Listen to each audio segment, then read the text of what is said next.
Hi, എല്ലാവർക്കും നമസ്കാരം. ഇന്ന് നമ്മൾ ഉണ്ടാക്കാൻ പോകുന്നത് എളുപ്പത്തിൽ തയ്യാറാക്കാവുന്ന ഒരു പുളിങ്കറിയാണെന്ന് ചെയ്യുന്നത്.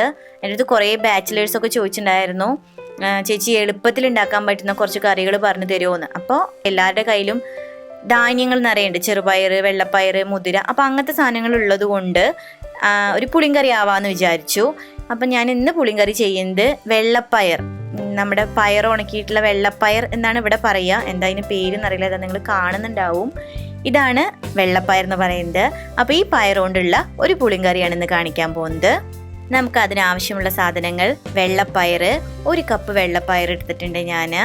പിന്നെ വേണ്ടത് മല്ലിപ്പൊടി 2 ടേബിൾ സ്പൂൺ, മുളക് പൊടി 1.5 ടേബിൾ സ്പൂൺ, മഞ്ഞൾപ്പൊടി 1/2 ടീസ്പൂൺ, ഉപ്പ് ആവശ്യത്തിന്, തേങ്ങ 1 കപ്പ് തേങ്ങയാണ് എടുത്തിരിക്കുന്നത്, അതായത് 1 മുറി തേങ്ങയുടെ പകുതി.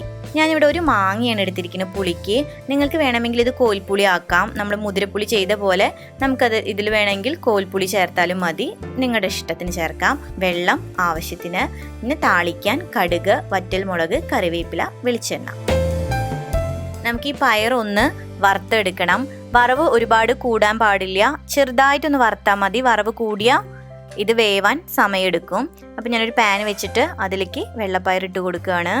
ചെറുതായിട്ടൊന്ന് ആയാൽ മതി, ഒരു 3 മിനിറ്റ് 4 മിനിറ്റ് മതി. ചെറിയൊരു മണം വരും. ആ സമയത്ത് നമുക്കിത് ഓഫ് ചെയ്യാം. ഒരുപാട് ആയിക്കഴിഞ്ഞാലേ ഇങ്ങനെ കല്ലച്ചു പോകുമെന്ന് പറയും നമ്മൾ.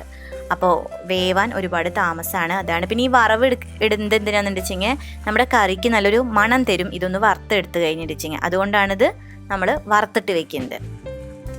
കണ്ടോ, ചെറുതായിട്ടൊന്ന് കളർ മാറിയിട്ടില്ലേ ഇടയിൽ ഓരോ പയറുകൾ. ഇത്രയായാൽ മതി. നമുക്കിനി തീ ഓഫ് ചെയ്ത് മാറ്റി വയ്ക്കാം.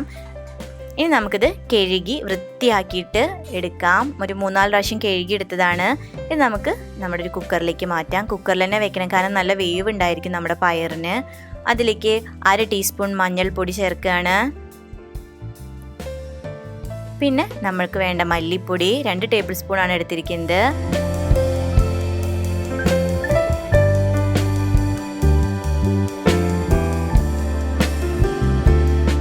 1.5 ടേബിൾ സ്പൂൺ മുളക് പൊടി. മുളക് പൊടിയുടെ അളവ് കൂട്ടാം. ഇവിടെ പൊതുവെ എരിവ് കുറച്ച് മതി, അതുകൊണ്ടാണ് എരിവ് കുറയ്ക്കുന്നത്.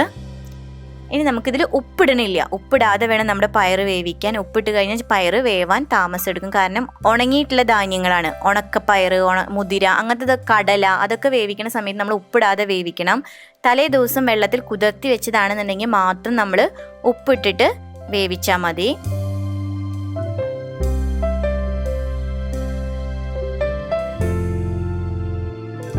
നമ്മുടെ അടുപ്പ് കത്തിച്ചിട്ടുണ്ട്. ഇതിലേക്ക് കുക്കർ കയറ്റി വെക്കാം. ഒരു 3 വിസിൽ അടുപ്പിച്ചിട്ടുണ്ട് ഞാൻ പയർ. 3 വിസിൽ അടുപ്പിച്ച് ഫുള്ള് എയറൊക്കെ പോയിട്ടുണ്ട്. നമുക്കതൊന്ന് തുറന്ന് നോക്കാം. കണ്ടോ, എൻ്റെ പയർ വെന്തിരിക്കുന്നത്. ഈ ഒരു വേവ് മതി, ഒരുപാട് വെന്ത് ഉടയണ്ട. ചിലതൊക്കെ ഇങ്ങനെ കടിക്കാൻ കിട്ടുന്നുണ്ട്, ചിലത് നന്നായി വെന്തിട്ടുണ്ട്, എന്നാലും പാകത്തിന് വേവ്. ഇതാണ് അതിൻ്റെ ഒരു പാകം എന്ന് പറയുന്നത്. ഇനി നിങ്ങൾക്ക് എത്ര ഗ്രേവി വേണോ അത്രയും വെള്ളം ചേർത്ത് കൊടുക്കുകയാണ്.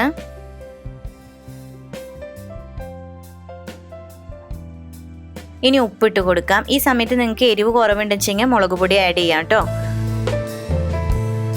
ഇനി നമുക്ക് പുളിക്ക് ആവശ്യമായിട്ടുള്ള മാങ്ങ ഇട്ട് കൊടുക്കുകയാണ്. മാങ്ങയൊന്ന് വേവാനുള്ള കാരണം കൊണ്ടാണ് ഇപ്പം തന്നെ ഇടുന്നത്.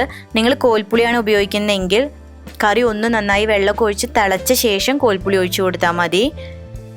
ഇനി നമുക്കിത് നന്നായി ഒന്ന് വേവിച്ചെടുക്കാം. നമ്മുടെ മാങ്ങ ഒന്ന് നന്നായി വേവണം. നമ്മുടെ കറിയൊക്കെ നന്നായി തിളച്ചിട്ടുണ്ട്, മാങ്ങ വെന്തിട്ടുണ്ട്. ഈ സമയം നമുക്ക് പുളി ഒന്ന് നോക്കാം. പുളി വേണമെന്നുണ്ടെങ്കിൽ നമുക്ക് കുറച്ചും കൂടി മാങ്ങ ഇട്ട് കൊടുക്കാം. ഇപ്പം ഞാൻ നോക്കിയപ്പോൾ എനിക്ക് പുളിയും ഉപ്പും ഒക്കെ കറക്റ്റാണ്. നന്നായി തിളച്ചിട്ടുണ്ട് നമ്മുടെ കറി.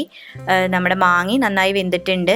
തേങ്ങ അരച്ച് വെച്ചത് ഇതിലേക്ക് ഒഴിക്കുകയാണ്. തേങ്ങയിൽ ഒന്നും ചേർത്തിട്ടില്ല, വെറും വെള്ളം മാത്രം ചേർത്ത് അരച്ചെടുത്ത് തേങ്ങയാണ്. നിങ്ങൾക്ക് വേണമെങ്കിൽ തേങ്ങ പതുക്കി ഒന്ന് ചൂടാക്കാം, ഒന്ന് ചെറുതായി വറുത്തെടുത്തിട്ട് അരയ്ക്കാം കേട്ടോ, നിങ്ങളുടെ ഇഷ്ടം. നമ്മുടെ കറി നന്നായി തിളച്ചു. ഇനി നമുക്കിത് അടുപ്പത്തുനിന്ന് ഇറക്കി വെക്കാം. ഇനി നമുക്ക് കടുക് താളിക്കാം. അതിനൊരു പാൻ അടുപ്പത്ത് വെക്കുകയാണ്. നമുക്ക് ആവശ്യമുള്ളൊരു 2 ടീസ്പൂൺ വെളിച്ചെണ്ണ ഒഴിച്ചു കൊടുക്കാം.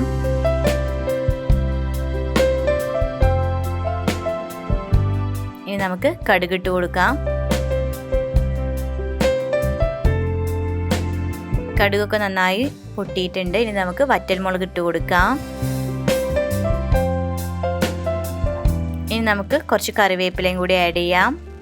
നമ്മുടെ താളിക്കൽ കഴിഞ്ഞു. തീ ഓഫ് ചെയ്ത് നമ്മുടെ കറിയിലേക്ക് ഒഴിച്ചു കൊടുക്കാം. നമ്മുടെ സ്വാദിഷ്ടമായ എളുപ്പത്തിൽ തയ്യാറാക്കാവുന്ന പുളിങ്കറിയാണിത്. എല്ലാവരും ട്രൈ ചെയ്ത് നോക്കണം. നമുക്ക് മടി പിടിച്ചിരിക്കുന്ന ചില ദിവസങ്ങൾ ഉണ്ടാവില്ലേ, അന്നൊക്കെ വെക്കാൻ നമുക്ക് പറ്റിയതാണ്. ആകെ ഉള്ളത് തേങ്ങ ചിരക അരയ്ക്കുക എന്നുള്ളൊരു കാര്യം മാത്രമാണ്. എല്ലാവരും ട്രൈ ചെയ്ത് നോക്കണം. എല്ലാവർക്കും നിങ്ങൾക്ക് ഇഷ്ടപ്പെടും. നമ്മുടെ ചോറിനൊക്കെ നല്ലൊരു ഒഴിച്ചുകറിയാണ്. ട്രൈ ചെയ്ത് നോക്കണേ.